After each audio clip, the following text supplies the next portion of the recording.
Assalamualaikum warahmatullahi wabarakatuh. Perkenalkan, nama saya Lisnawati Sofia. Saya guru bahasa Indonesia di SMK Negeri 1 Padaherang. Nah, untuk praktik pengalaman lapangan yang kedua ini saya mengambil materi tentang teks anekdot dan menggunakan metode pembelajaran Discovery Learning.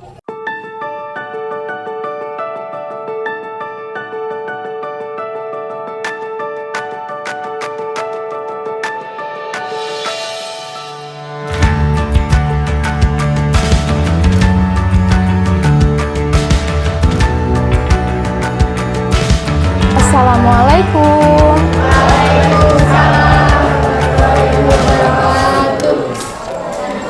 Selamat siang anak-anak. Siang. Ya, kita mulai. Silakan dipimpin Anggara untuk berdoa. Juga hormat beri salam. Assalamualaikum warahmatullahi wabarakatuh.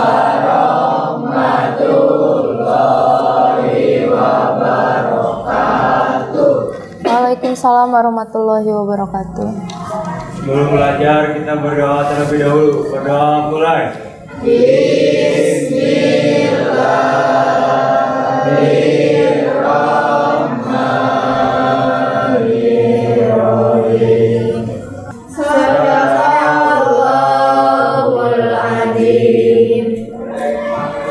Ibu absen dulu ya.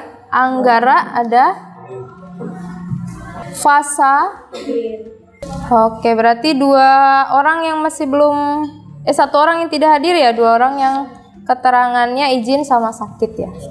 Nah, untuk pertemuan kita hari ini, sebelum Ibu mulai, pemanasan dulu, biar lebih semangat.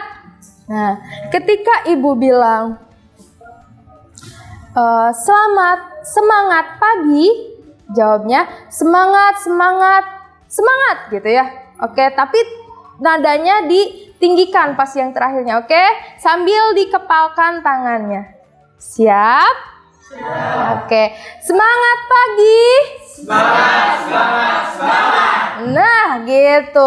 Kenapa Ibu bilang seperti ini? Karena biar kaliannya tambah semangat, tambah fokus juga dalam pembelajaran kita hari ini. Nah, sebelum Ibu memulai ke materi yang baru, nah, Ibu akan bertanya terlebih dahulu terkait dengan materi yang kita bahas di pertemuan sebelumnya. Nah, ketika minggu kemarin kita membahas mengenai apa ya? Teks laporan hasil observasi. Masih ingat tidak teks laporan hasil observasi itu apa ya? Oke, silakan Anggara. Teks yang berisikan sebuah laporan hasil pengamatan sebuah objek. Iya, betul. Teks laporan hasil observasi itu merupakan sebuah teks yang isinya adalah sebuah pengamatan atau penelitian. Kemudian yang kedua adalah yang kita bahas itu yang kemarin adalah penggunaan kategori kata verba atau kata kerja. Berikutnya yang kita bahas kemarin itu adalah tentang penggunaan kata depan dan kata berimbuhan di ya. Kita fokusnya ke di-nya ya. Nah, untuk pertemuan kita hari ini kita akan membahas mengenai teks anekdot. Nah, tapi untuk pertemuan kita hari ini, kita hanya akan membahas bagian kompetensi dasar yang 3.5-nya saja, yaitu menganalisis teks anekdot dari aspek makna tersirat. Makna tersirat, nanti Ibu jelaskan ya. Nah, kemudian untuk tujuan pembelajaran pada pertemuan kita hari ini adalah yang pertama saja, yaitu mengidentifikasi permasalahan unsur humor makna tersirat dalam teks anekdot. Nah, tapi sebelumnya Silakan dibaca dulu teks anekdot yang Ibu tampilkan di slide.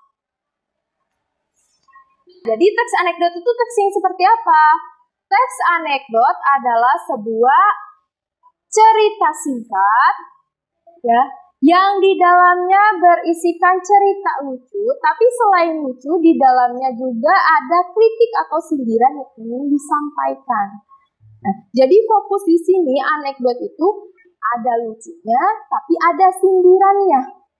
Gitu. Nah, seperti tadi contohnya di dalam contoh teks anekdot yang tadi Ibu tayangkan ya.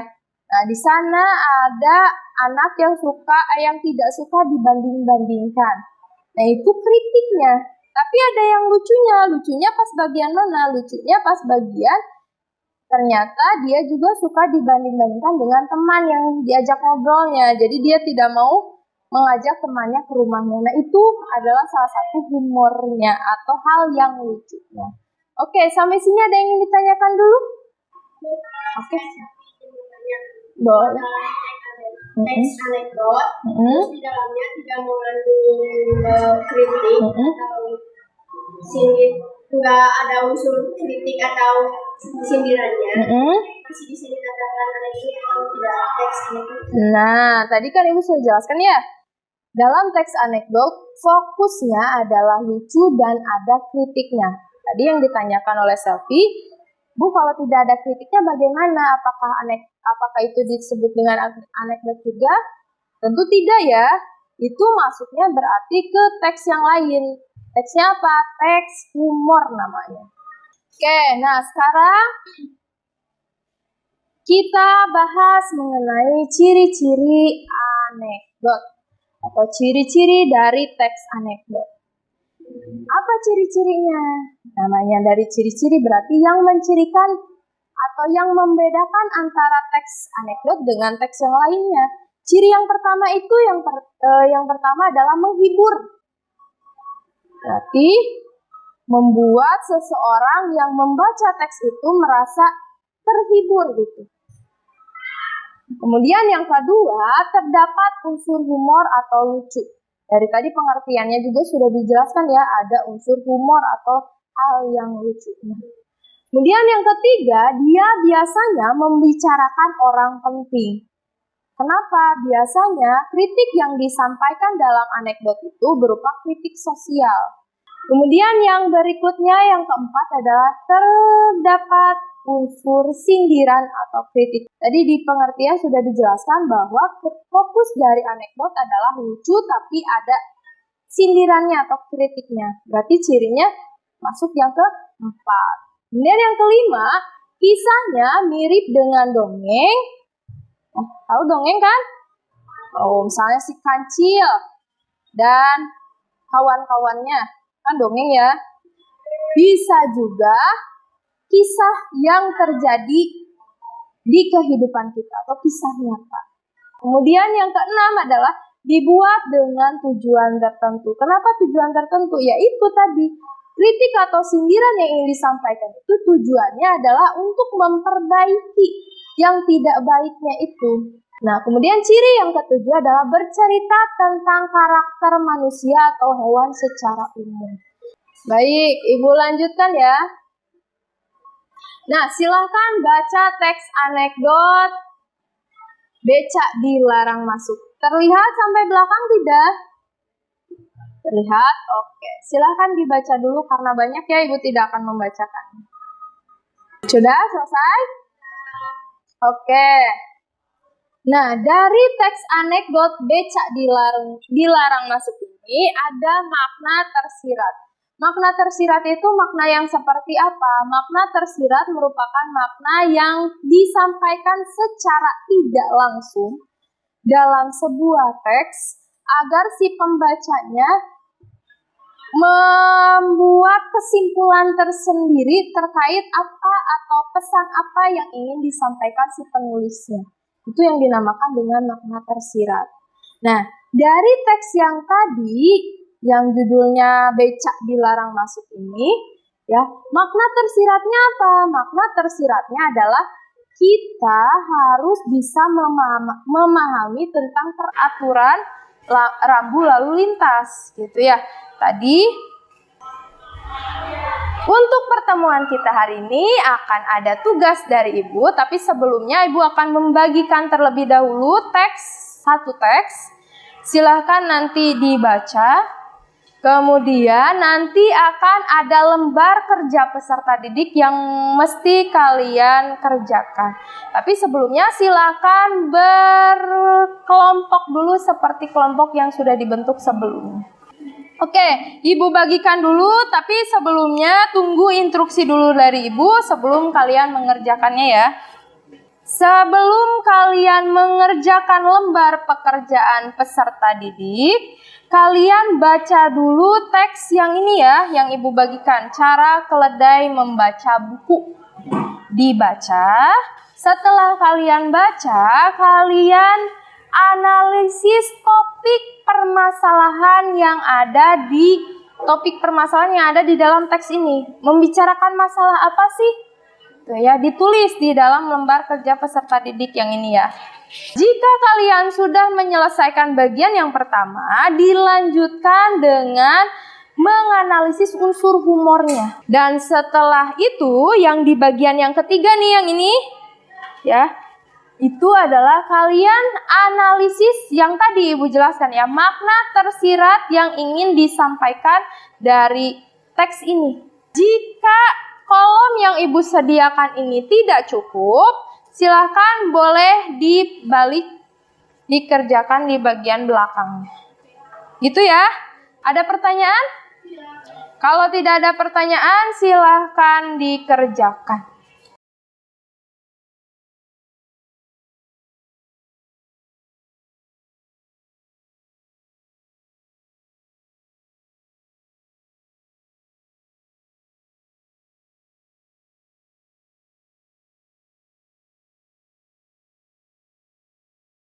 Sudah selesai? Oke. Nah, setelah kalian menyelesaikan LKPD-nya, nah waktunya untuk mempresentasikan hasil diskusi kalian.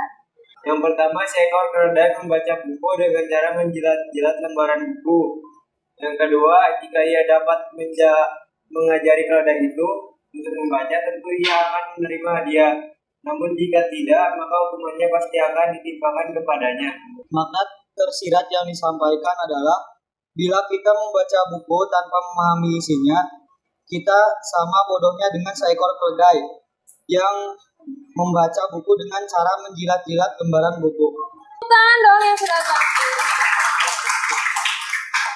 Nah, sekarang giliran kelompok yang kedua. Makna tersirat yang disampaikan. Jika kita membaca buku dan tidak memahami isi di dalam bukunya, maka kita sama dengan keledai yang membaca buku dengan lidahnya. Waalaikumsalam warahmatullahi wabarakatuh. Kita simpulkan untuk pekerjaan hari ini. Sini ada 3 permasalahan yang kalian analisis dari teks anekdot cara keledai membaca buku. Nah, untuk refleksi pertemuan kita hari ini, Ibu akan mengajukan beberapa pertanyaan.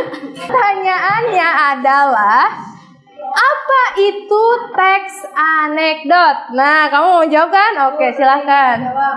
Teks anekdot adalah cerita singkat yang menarik karena lucu dan mengesankan. Anekdot selalu dikatakan dengan tanggapan terhadap fenomena sosial. Kemasan anekdot itu ya, si kritiknya atau sindirannya itu ya dibalut dengan unsur humor atau hal yang lucu. Agar apa? Agar si pembaca itu tidak merasa tersinggung ya. Yang berikutnya, tadi Ibu juga membahas mengenai ciri-ciri anekdot. Tadi kan ada berapa? Ada 7 ya, ada 7 ciri teks anekdot. Nah, kita tutup dengan doa tapi dipimpin oleh Anggara ya KN. Sebelum pelajaran diakhiri, kita berdoa terlebih dahulu. Berdoa mulai. Ibu cukupkan sekian, mohon maaf kalau ada salah kata dari Ibu.